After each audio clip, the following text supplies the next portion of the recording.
Show me the proof.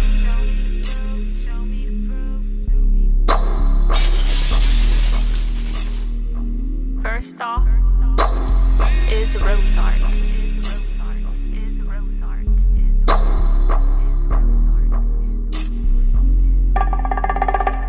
Show me the proof. Talking will not do. Need you to show me the proof. Small talk just won't do. What's up, y'all? Welcome to Talk and Roll with Kaybo. Today I have my girl here, LaJe. How you doing today? I'm good. How y'all doing? We doing perfect. Today we're rolling up with some frontal leaves. Okay. So where you from? I am from the east side of Chicago, what we call over east. What type of music would you say that LaJe makes? I make a plethora of music. I don't like to confine myself to one genre because I do so many different things. I sing, I rap, I make beats. I like R&B music. I would say it's like, I don't know, I can't really give myself a genre. I think it's easier for other people to categorize me than it is for me to categorize myself.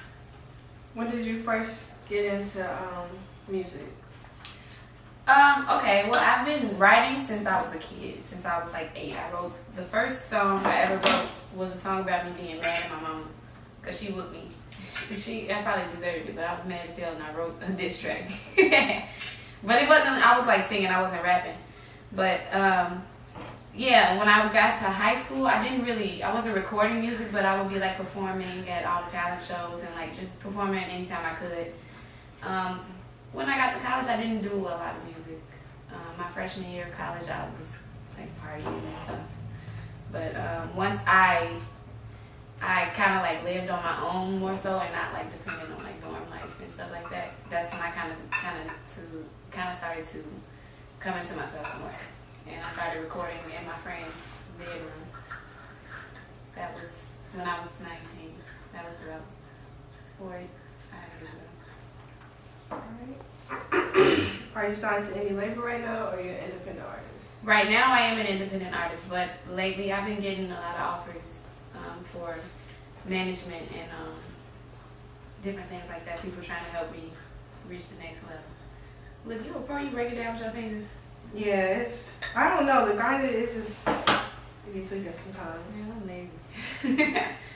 When was your first time smoking weed, you remember? Yes. Okay, the first time I ever smoked weed, let me see, I was like, I was a sophomore in high school, so I was like 15, and I thought I was really doing something, but I don't think I was smoking it right, because me and my friend, it was both our first times, and we was just hitting the shit, but not like inhaling it, so we would just like blow the smoke right back out.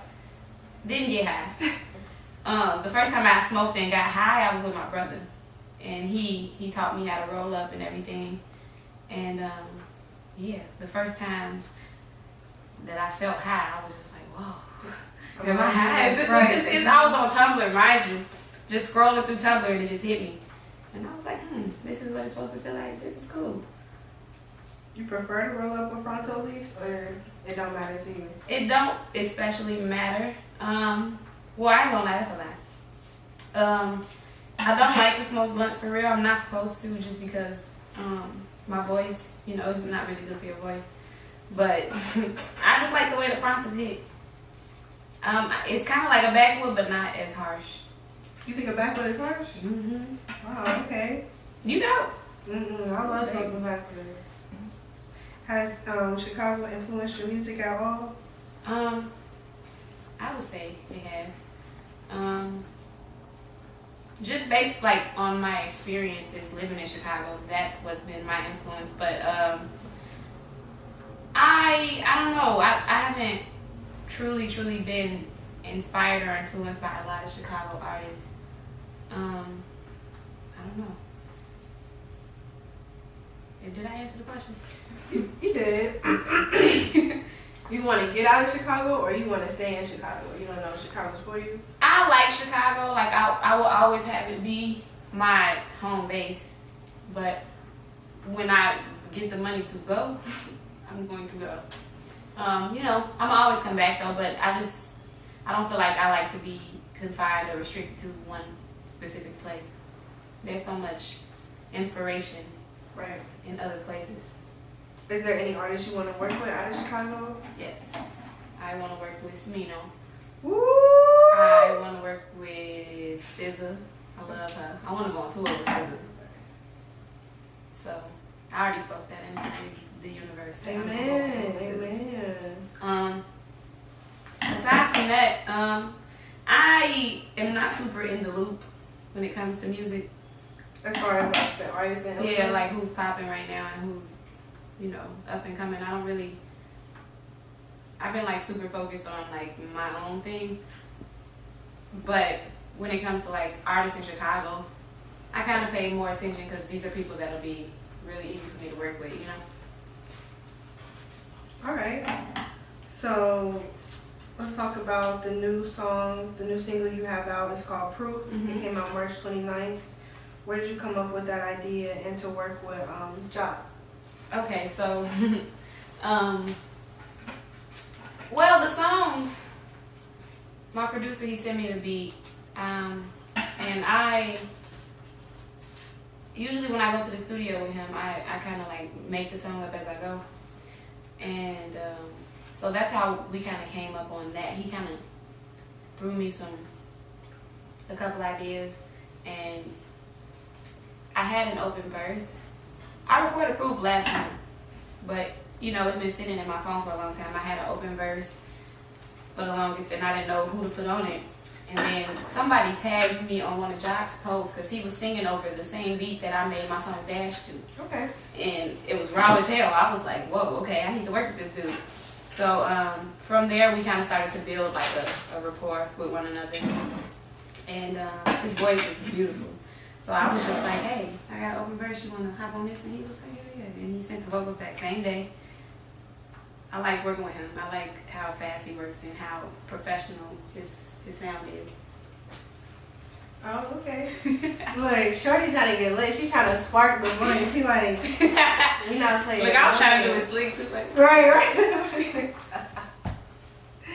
Alrighty, so in general, who would you say your biggest influence on music is? Missy Elliott. Missy Elliott. Okay, Mm-hmm. why? Missy Elliott is that bitch, bro. First of all, Missy Elliott is okay. So when I was a kid, my mama, before she got saved, right? Because when she got saved, she ain't listen to none of that. She only listened to gospel music. So before she got saved, all she listened to was Missy Elliott. She listened to Tweet. She listened to Michael Jackson.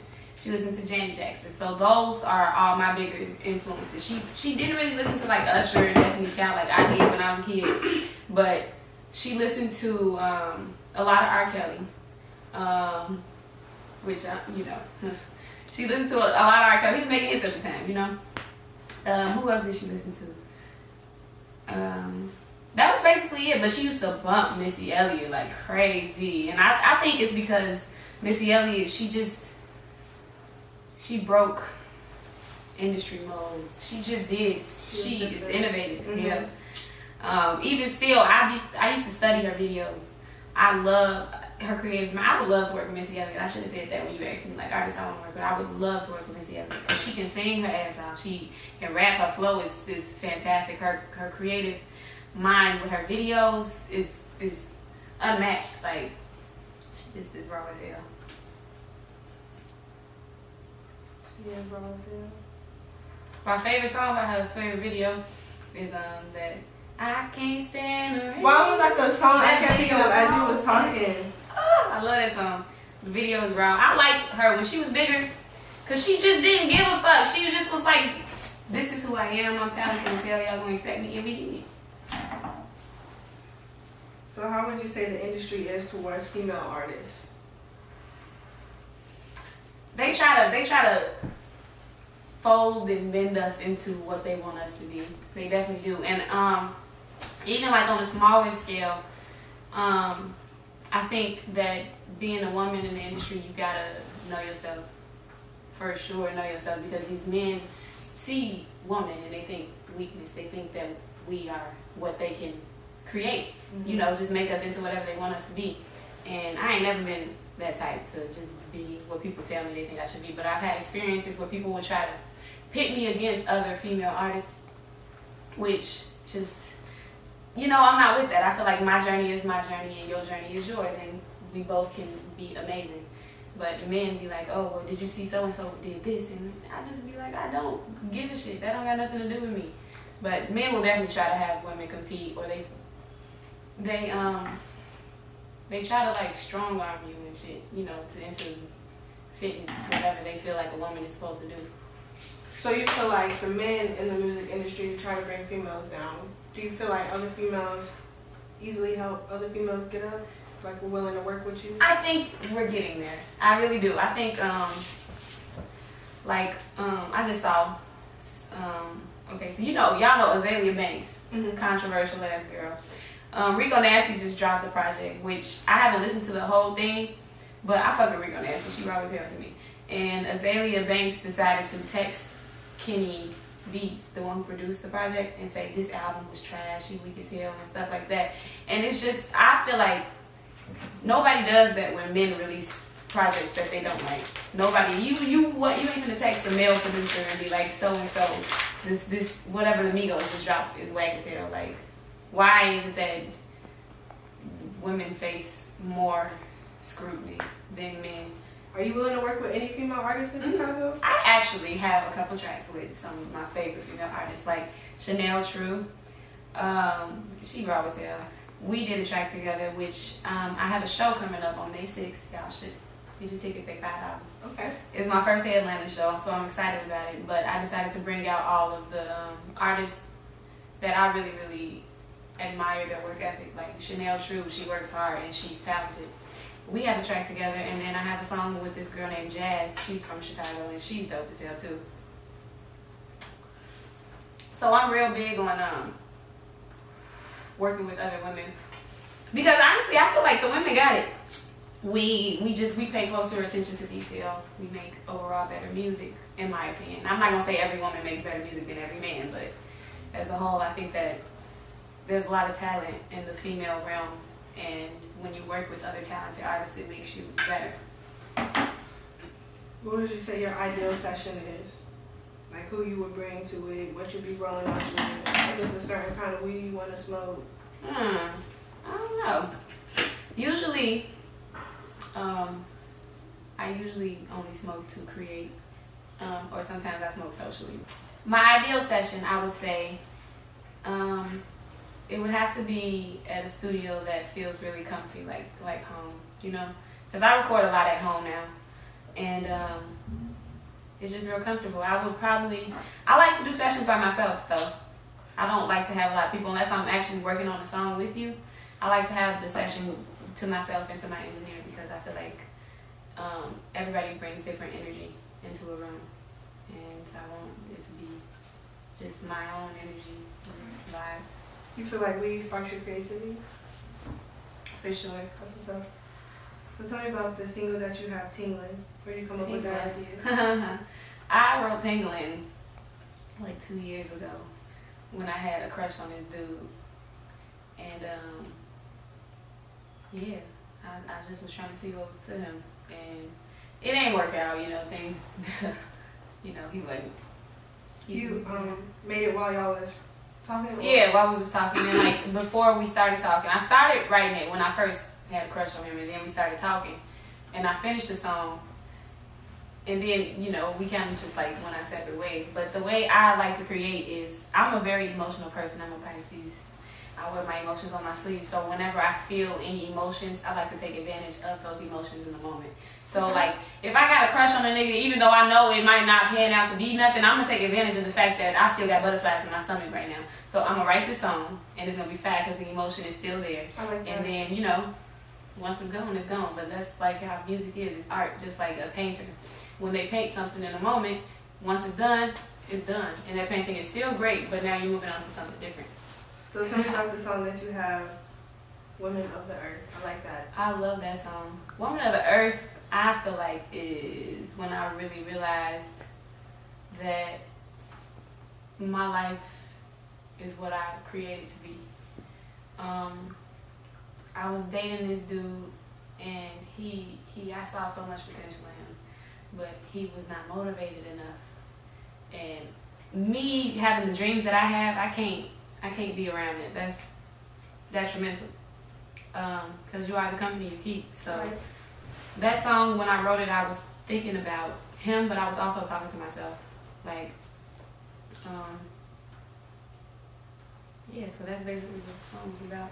But it's also ends on a hopeful note, like, you know, when I say, you got the gun, it's okay to run. Somebody actually asked me what I meant by that. But when I say that, I feel like that means that it's okay to take risks. Do shit that people tell you not to do. Like, don't be scared to do that shit. Like, because everybody always say don't run with the gun, you never know. But, like, I feel like it's important to just take the leap every time. So what does the song Back in It mean? Back in It was about the same dude. I'm gonna put this out. You know, I feel like we've all had those relationships where it might not be the healthiest situation, but it's like that person is addicted to you. Like, even when y'all break up and you be like, fuck you, you know, the next day or the next week you be like, back in it, you know? Right. Yeah. Right. Yeah. So every song or the songs that you make is it's based off of your emotion. Mm-hmm. Okay. What you Yeah. going through? Yeah. But lately I've been on some like manifestation type music. Like, I feel like because what you speak, my engineer actually told me that. She was like, you know, you gotta be careful with this music. Like, if you, cause you know how we make those like niggas ain't shit songs when your nigga be pissing you off and shit. But this is a song that you are gonna be performing and singing over and over. These are things you're speaking into the universe. So you gotta be careful, like, with the type of music that you make, because you're literally speaking that every time you sing it. So, you know, that kind of like, that was a moment that kind of shifted the way that I create music. And now I still make music based on my emotions, because we are emotions. But now I'm on more of like painting a picture of like what I want to see in the future. Who inspires you to keep going, to keep striving to create music? Who inspires me? My family, for sure. My family is everything that inspires me.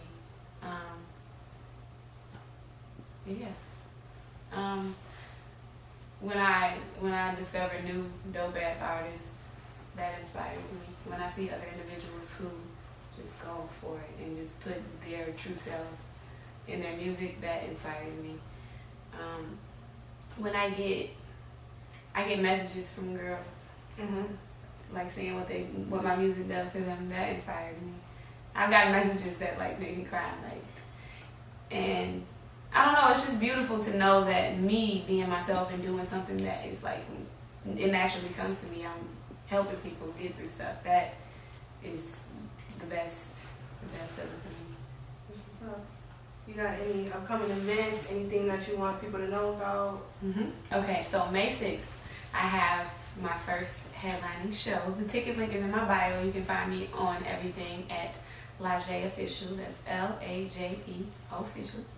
And yeah, that's okay. I got a show coming up on May 3rd as well. It's called VCR Tapes. Okay. And I believe that's it until my show on May 6th. But yeah, make sure y'all cop the tickets. They're $5. And everybody can check you out on all streaming services? Yes, all streaming services. It's LaJe, but it's LAJE with the accent. Yeah. Check it out. Check her out. She's dope. Thank y'all for tuning in to Talk and Roll with Kaybo. See you next week.